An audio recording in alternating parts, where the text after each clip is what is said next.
সচ্ছল হোক কিংবা অসচ্ছল, সর্বাবস্থায় যারা আল্লাহর পথে নিজেদের ধন সম্পদ ব্যয় করে, যারা নিজেদের ক্রোধ সংবরণ করে এবং মানুষের অপরাধ সমূহ যারা ক্ষমা করে দেয়। আসলে ভালো মানুষদের আল্লাহ তাআলা হামেশাই ভালোবাসেন। ভালো মানুষ হচ্ছে তারা যারা কখনো কোনো অশ্লীল কাজ করে ফেললে কিংবা এর দ্বারা নিজেদের উপর নিজেরা জুলুম করে বসলে সাথে সাথেই আল্লাহকে স্মরণ করে এবং গুনাহের জন্য আল্লাহর ক্ষমা প্রার্থনা করে। কেননা আল্লাহ তাআলা ছাড়া আর কে আছে যে তাদের গুনাহ মাফ করে দিতে পারে? তদুপরি এরা জেনে বুঝে নিজেদের গুনার উপর অটল হয়েও বসে থাকে না।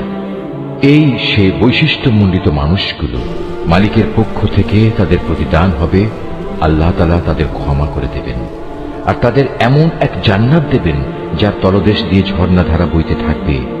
এই জান্নাতে নেককার লোকেরা অনন্তকাল ধরে অবস্থান করবে। সৎ কর্মশীল ব্যক্তিদের জন্য আল্লাহর পক্ষ থেকে কত সুন্দর প্রতিদানের ব্যবস্থা রাখা হয়েছে। তোমাদের আগেও বহু জাতির বহু উদাহরণ ছিল যা এখন অতীত হয়ে গেছে। সুতরাং এদের পরিণতি দেখার জন্য তোমরা পৃথিবীতে ঘুরে বেড়াও এবং দেখো আল্লাহ তাআলা ও তাঁর বিধান মিথ্যা প্রতিপন্নকারীদের পরিণতি কি হয়েছিল।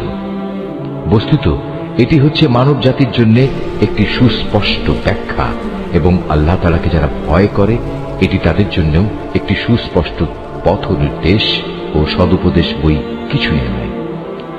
তোমরা হতোদ্যম হয়েও না, চিন্তিত হয়েও না।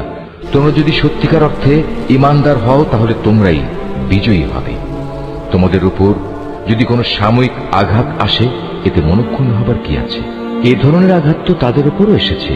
আর এভাবেই আমি মানুষের মাঝে তাদের উত্থান পতনের দিনগুলো পালাক্রমে অদল বদল করাতে থাকি, যাতে করে আল্লাহ তাআলা এ কথাটা জেনে নিতে পারেন যে কে সত্যিকার অর্থে আল্লাহর উপর ঈমান রাখে এবং এর মাধ্যমে তোমাদের মাঝখান থেকে কিছু শহীদও আল্লাহ তাআলা তুলে নিতে চান।